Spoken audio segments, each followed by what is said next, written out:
Hello friends. आज की इस सेशन में हम ये क्वेश्चन को सॉल्व करने वाले हैं।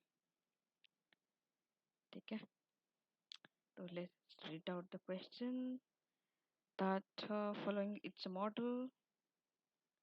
ठीक है, this is a model where we are going to see the proportion of budget households budget spent on alcohol। ठीक है, और उसको हम बोल रहे हैं BT GT_ALC to total expenditure. ठीक है, total expenditure, age of the household head, then number of children in the household। ठीक है, तो हमारे पास तीन इंडिपेंडेंट वेरिएबल है और वन डिपेंडेंट वेरिएबल है। ओके, डिपेंडेंट वेरिएबल फिर से बता रहे हैं, proportion of house hold budget spent on alcohol budget.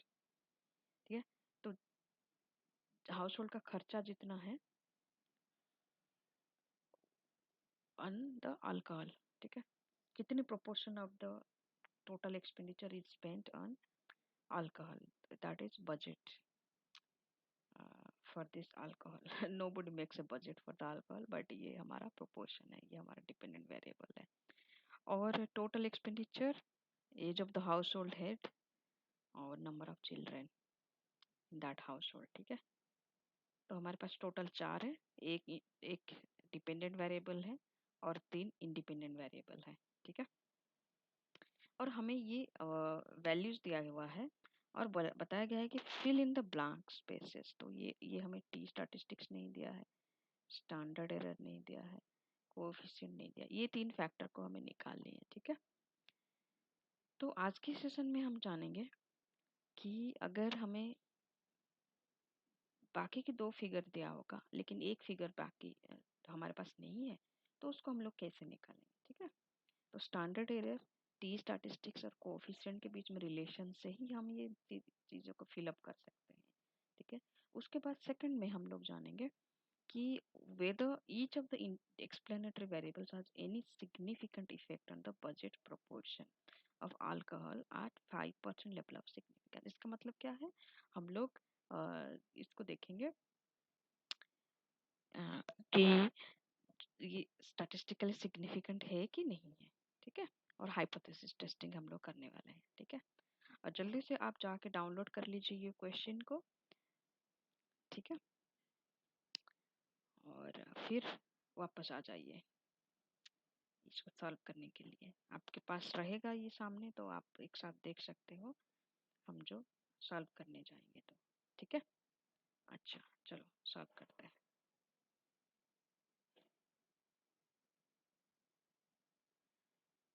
Okay, तो देखो, टी स्टैटिस्टिक्स, कोएफिशिएंट और standard error of the coefficient, जब ऐसा होता है ना, इनके बीच में एक रिलेशन होती है। ये तीनों की तीनों वेरिएबल, ये तीनों की तीनों जो स्टैटिस्टिक्स है।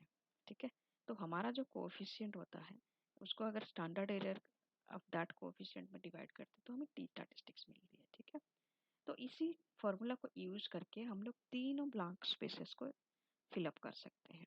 तो पहला चीज है कि हम लोग T statistic for the intercept.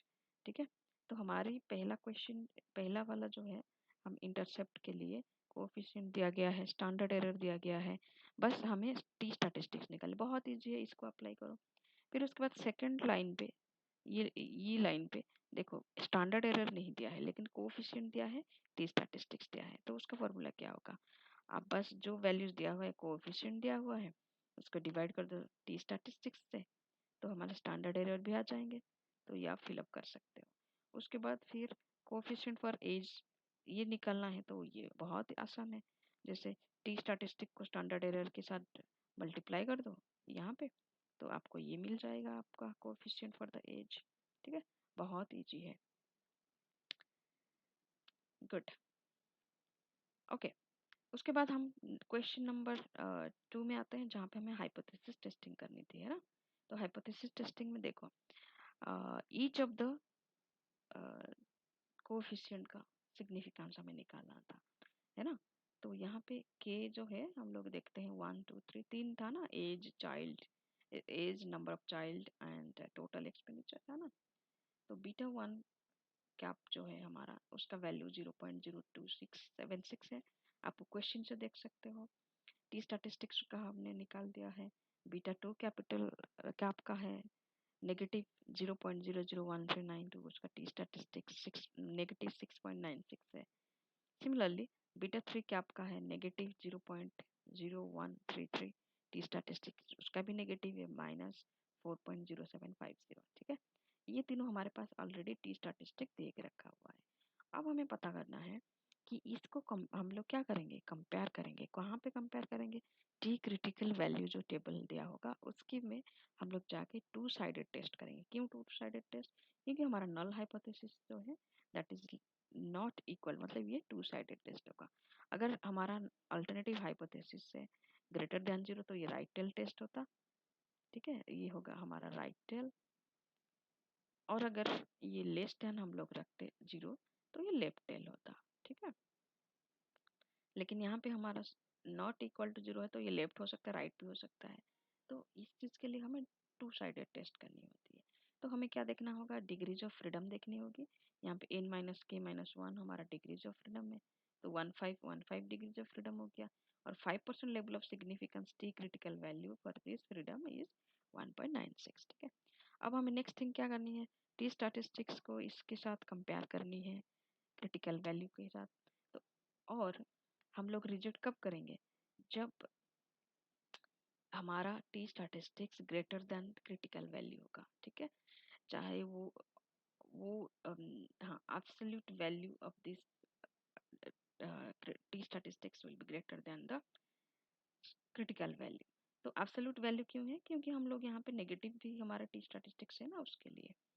तो इस चीज में क्या होगा कि आपको रिजेक्ट करनी पड़ेगी नल हाइपोथेसिस। नल हाइपोथेसिस क्या है कि दैट इज इक्वल टू 0, मतलब ये हम ये बोल रहे हैं कि हमारा जो कोएफिशिएंट मिला हुआ है दे आर नॉट सिग्निफिकेंट, वो 0 के बराबर है। लेकिन हम अल्टरनेटिव को प्रूव करना चाहते हैं, अल्टरनेटिव को कि 0 नहीं है। ठीक है, तो अगर हम नल हाइपोथेसिस रिजेक्ट करें मतलब वो 0 के बराबर नहीं है, इसका मतलब हम ये बोलना चाहते हैं कि हाँ, हमारा जो कोएफिशिएंट है वो स्टैटिस्टिकली सिग्निफिकेंट, बेसिकली यही प्रोसेस है। ठीक है, अब हम लोग देखते हैं कि इसको हम लोग कर्व में कैसे दिखाएंगे। देखो, ये हमारा जो है एक्सेप्टेंस रीजन और रिजेक्शन रीजन। तो ये जो बीच का पोर्शन है रेड कलर में ये वाला, ये हमारा एक्सेप्टेंस रीजन है। ठीक है, अगर हमारी जो टी स्टैटिस्टिक्स वैल्यू हमें मिला हुआ है तो ये अगर greater than T critical value हो जाएगा तो हमारा रिजेक्शन रीजन में आ जाएगा, तो अभी हम नल हाइपोथेसिस को रिजेक्ट कर देंगे। ठीक है, ये जो ब्लू कलर में है ना वो सारे रिजेक्शन रीजन है। तो यहाँ पे देखो कि for positive values of t statistic we reject the null hypothesis if t statistics is greater than or equal to 1.96. For negative values of t statistic we reject the null hypothesis if t statistic is less than equal to -1.96. ठीक है, तो ये जो negative values है ना, तो अगर हम उसका एब्सोल्यूट वैल्यूज लेंगे, सपोज हमारा ये 1.96 है दिस साइड, और एब्सोल्यूट वैल्यूज ले लेंगे और वो ग्रेटर देन हो जाता है।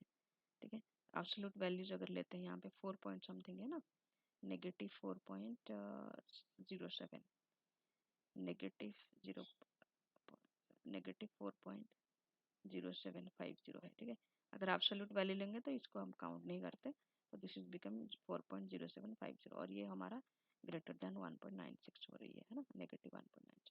तो ये हम रिजेक्ट करने वाले हैं, ये सारे के सारे रिजेक्शन रीजन में ही आ रहे हैं। तो हमारे जो टी स्टैटिस्टिक तीनों की तीनों हमें मिला था यहाँ पे ये है, तो all these t statistics fall into the rejection region. 6.6086 fall into the right blue shaded area क्योंकि ये 1.96 से ग्रेटर देन है। -6.9624, -4.0750 fall into the left blue shaded area as they are both less than 1.96, -1.96। इसका मतलब वो भी absolute value उनका जो है वो भी ग्रेटर देन 1.96 एब्सोल्यूट वैल्यू। ठीक है, और उसको दूसरी तरीके से भी हम ये बोलते हैं कि ये जो -4.0750 है वो left side towards left side of -1.96 हो रही है, तो इसलिए वो रिजेक्शन रीजन में आ रही है। तो इसका मतलब ये है कि तीनों की तीनों वैल्यूज हमारे रिजेक्शन रीजन में आ रही है, so we are going to reject the null hypothesis that their coefficients are equal to 0, हम इसको रिजेक्ट करेंगे और conclude at 5% level of significance that they are all significantly different from 0. ठीक है, तो ये क्वेश्चन हमारा सॉल्व हो गया। आगे आपको अगर इस टाइप की क्वेश्चन आती है तो आपको बिल्कुल घबराने की जरूरत है नहीं। ओके, तो आज के लिए इतना ही, बट आप कमेंट करिए आपको कैसे लग रहा है और कहाँ पे इम्प्रूव करने की ज़रूरत है। और वीडियोस को क्वालिटी हम आगे बहुत बढ़ाते जाएंगे और रेगुलरली भी पोस्ट करेंगे। ठीक है, आप लोगों की सपोर्ट बहुत ज़रूरी है, मुझे इनकरेज करने के लिए मोटिवेट करता है ये मुझे। तो लगे रहिए, कोशिश करते रहिए। ठीक है, कोशिश करने वालों की हार नहीं होती। Thank you.